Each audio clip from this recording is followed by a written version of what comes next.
Fala pessoal, tudo bem? Sejam muito bem-vindos a mais um vídeo do Escola Online. Eu sou o professor Gabriel e quero ajudá-los na resolução das atividades do volume 7, semana 3. Tema da aula de hoje, Galileu Galilei. Antes de darmos continuidade, peço para que vocês, como sempre, se inscrevam no nosso canal, dêem uma olhadinha ali em todos os vídeos e todos os materiais que a gente tem disponibilizado para vocês. Grande abraço e vamos lá!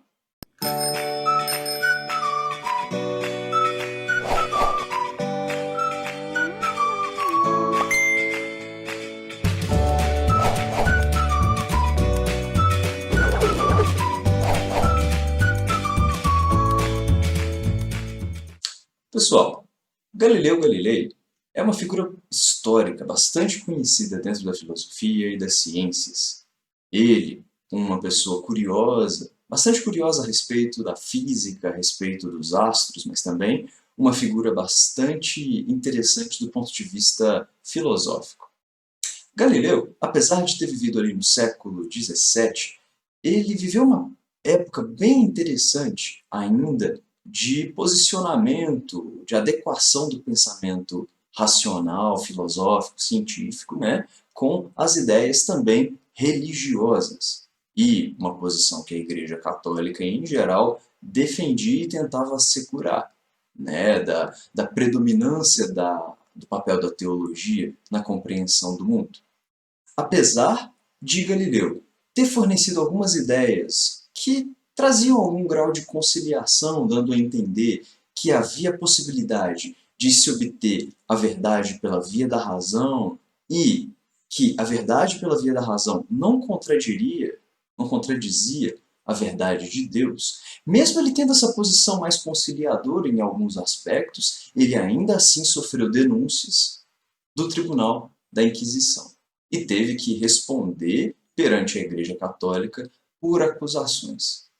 De todo modo, vamos dar uma olhadinha nas atividades para conhecer um pouco mais sobre suas ideias? Vamos lá? Atividade 1. Para Galileu, as questões científicas devem ser confirmadas ou refutadas através do quê? Letra A. Das especulações filosóficas feitas diretamente sobre o objeto que está sendo examinado? Bom, pessoal, não.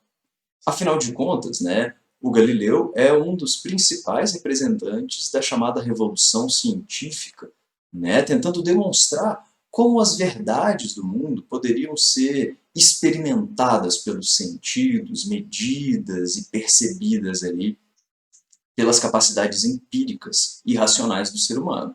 Né? Então, não é bem no caso da especulação filosófica. Não mesmo. B.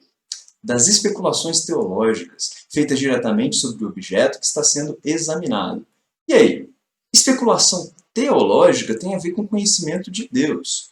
Né? E aí questões científicas, a princípio, não seria a forma de confirmar ou de refutar essas questões pela via teológica. C. Das verdades contidas nas Escrituras, observadas diretamente sobre o objeto que está sendo examinado. Bom, não seria bem essa alternativa. Ainda mais se a gente dá uma olhadinha na letra D. Das experiências e das observações feitas diretamente sobre o objeto que está sendo examinado. Então a visão científica do Galileu foi bastante embasada numa perspectiva empirista, certo? Para ele, claro, uma verdade científica ela não contradizia a verdade de Deus. Mas se você quer confirmar ou refutar uma questão científica, deve-se utilizar, sim, uma ferramenta humana dos sentidos, das experiências. Ok? Atividade 2, pessoal. Galileu faz a comparação de que no mundo existem dois livros com o objetivo de revelarem a mesma verdade, mas de forma diferente. É correto afirmar que o primeiro livro é a Bíblia, que busca a salvação e a redenção das almas, e não existem escritos científicos? Não, não. B. A natureza é o segundo livro que, para ser interpretado, tem que ser lido de forma científica e objetiva, excluindo a ideia de salvação e redenção? Tá muito de acordo, não. C. os dois livros são obras contraditórias por pertencerem, né, a autores diferentes? Não. D. Os dois livros são obras de autores distintos da fé e razão. Por isso, não devem ser contraditórias? Ah, também não. Pessoal, a resposta dessa seria a letra E. Porque na perspectiva de Galileu, né, é como se existissem dois livros, né, com o objetivo de revelar a mesma verdade. E esses dois livros são obras de um mesmo autor, no caso, Deus. E por isso, não devem ser contraditórias. Então repara que o Galileu está falando num sentido figurado, né, como se fosse uma metáfora, e repara também como que para Galileu, né, o argumento da existência de Deus ele não está excluído. Né? Na visão dele, Deus existe, tanto que Deus criou o mundo. Mas Deus criou o mundo com determinadas regras, e essas regras é que podem ser organizadas, apreendidas pela ciência. Ok? Atividade 3, pessoal. Existem dois tipos de mentes. Uma que inventa fábulas e outra que acredita nelas. Então, olha que frase interessante, né? Um tipo de mente que inventa fábulas e outra que acredita nelas. Né? Tá imbuído aí talvez uma crítica, né, pessoal? Uma crítica que tem a ver com como a gente muitas vezes transforma uma determinada fábula, uma determinada história, né, de cunho mais não realista, mais fictício, e às vezes a gente acaba acreditando, né? Algumas pessoas acabam, perdão, acreditando nessas histórias de cunho fictício, né? E isso acaba dificultando uma compreensão da realidade, né? Enfim, a partir desse conceito de Galileu, desenvolva um texto de 30 linhas, desenvolvendo os seguintes temas. Primeiro, a importância da imaginação na especulação científica. Segundo, imaginação e projetos de vida. E terceiro, imaginação e controle social. Então, o pessoal do PET quer que você desenvolva um texto, né, um texto seu, de 30 linhas, abordando esses três pontos. E o que esses três pontos têm em comum é a questão da imaginação. Então, qual seria o papel da imaginação dentro de cada uma dessas coisas? Então, está aqui um conjunto de sugestões para compor o seu texto. Primeiro, vamos parar para refletir um pouquinho o que seria isso de imaginação. A capacidade imaginativa do ser humano envolve, por exemplo, criar algo do nada, ou, enfim, envolve construir alguma coisa que você não teve de experiência, mas baseado em algum conjunto de experiências que você já teve, né? Então, por exemplo, naquele filme Planeta dos Macacos, existe um quê todo de imaginação. Aquela história não aconteceu. Entretanto, macacos existem. Então, imagine se macacos dominassem a Terra e desenvolvessem inteligência. Tá aí, né, algo de imaginação, tentando trazer um pouco do que a gente já viu, um pouco do que a gente teve de experiência e tentando criar, né, imaginando ali um futuro possível ou simplesmente uma história para passar uma determinada mensagem. De todo modo, pessoal, a capacidade imaginativa do ser humano é um fato. Eu tenho a capacidade de imaginar, você provavelmente tem essa capacidade também. E ela não serve só para poder criar histórias, para poder fazer filmes. Com certeza não. A imaginação tem um papel importantíssimo, até quando você está no chuveiro. Pensa, você está no chuveiro, imaginando aquela discussão que você teve. Ah, e se eu tivesse falado aquilo? Ah, e se eu tivesse falado aquilo outro?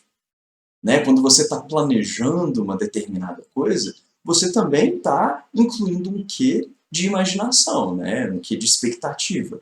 Então, ó, se eu for para o lugar tal e falar não sei o que para a mina pode me responder aquilo. Eu posso chegar para ela e, ó, tá com aquela cantada boa. Entende? Então, a imaginação é um aspecto muito interessante da nossa mente e não serve somente às crianças ou somente aos autores de ficção. A imaginação, com certeza, tem um papel importante na parte da especulação científica, não é? A partir do momento em que você não tem uma resposta sobre uma determinada pergunta, né, você pode partir a imaginar potenciais respostas, formular hipóteses, né? Então, por que chove?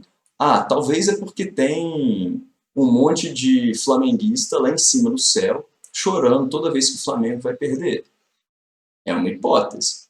Agora, como eu vou confirmar essa hipótese? A gente pode observar, pode levantar um voo ali e ver se tem um monte de flamenguista em cima das nuvens. Tô brincando que o pessoal sou flamenguista também, então sem haters, por favor. De todo modo, a imaginação, ela tem uma capacidade muito interessante de auxiliar na busca por respostas, ok? E mesmo que no final das contas a tua imaginação esteja errada, ela já abriu alguma porta. O cientista precisa da sua imaginação no seu trabalho, tanto alimentando uma curiosidade, quanto estimulando uma busca de respostas. Ok? Imaginando potenciais respostas para as perguntas ali interessantes sobre a natureza ou sobre as pessoas. De todo modo, também a imaginação tem um papel fundamental na criação de projetos de vida. Pensa comigo. Com a tua capacidade de imaginar, você consegue se colocar numa situação em que você não está, né? Então, por exemplo, imagina eu em cima de um barco navegando pelo mar. Você consegue imaginar isso, né? Então, se você tem essa capacidade de se imaginar nessa situação, você pode, por exemplo, ter a capacidade de se imaginar, por exemplo, putz, e se eu cometesse um crime e tivesse que viver numa prisão durante um tanto de anos, compartilhando o mesmo cômodo com 20, 30 pessoas numa prisão superlotada. Será que esse é o tipo de experiência que eu gostaria de ter? Você tem a capacidade de imaginar, putz, imagina eu estudando, estudando, estudando, e aí conseguindo alcançar uma carreira que eu sonho. Nossa, imagina eu trabalhando, abrindo meu comércio. Olha que interessante. E por mais que a experiência que você sentiu ao imaginar, né, tipo o medo ou a alegria, por mais que esses sentimentos, essas sensações não tenham sido verdadeiras, já que você não foi preso ou você não conseguiu a tua carreira ainda assim, a imaginação nos permite fazer uma simulação mesmo, né? Do que aquela escolha ou aquela situação pode eventualmente ocasionar em nós mesmos. Então, imaginar envolve se colocar em situações em que não se está. Pode envolver a simpatia, quanto a diferentes modos de vida, então você sentir mais ou menos na pele o que seria viver daquela forma. Né? A imaginação pode te ajudar a desenhar um caminho para a sua vida e até projetar resultados esperados para as nossas escolhas. Então a imaginação é fundamental nesse nosso pensar e repensar sobre a nossa vida, a nossa carreira e tal. Ok? Finalmente, também a imaginação é fundamental na questão do controle social. E se a gente for procurar o que é controle social, a gente vai descobrir que controle social envolve tanto o controle da sociedade sobre o Estado, o governo, quanto também o controle do Estado sobre nós, sobre a sociedade. E a imaginação é fundamental nisso também. Por quê? Porque quando a gente vai votar, por exemplo, num representante, a gente pensa no que aquele representante, aquele prefeito, vereador, presidente, vai fazer, o que ele pode fazer dentro do controle social. Da mesma forma, quando a gente se imagina dentro de uma posição de poder, a gente pode tentar imaginar o que a gente poderia vir a fazer pela nossa sociedade. Fora que, né, pessoal, existe também todo um conjunto de consequências das nossas ações políticas para dentro da sociedade. Então, assim, se perguntar que tipo de sociedade você deseja, né? Ou parar para pensar, que tipo de poder você quer que o governo tenha sobre a sua vida? Né? Então, a imaginação tem um papel fundamental nesse aspecto também. Então, tá aí ideias para esses 3 pontos nas suas 30 linhas de redação original e pessoal. Então, boa sorte, espero ter ajudado vocês. Meninos e meninas, a gente se vê na próxima. Grande abraço.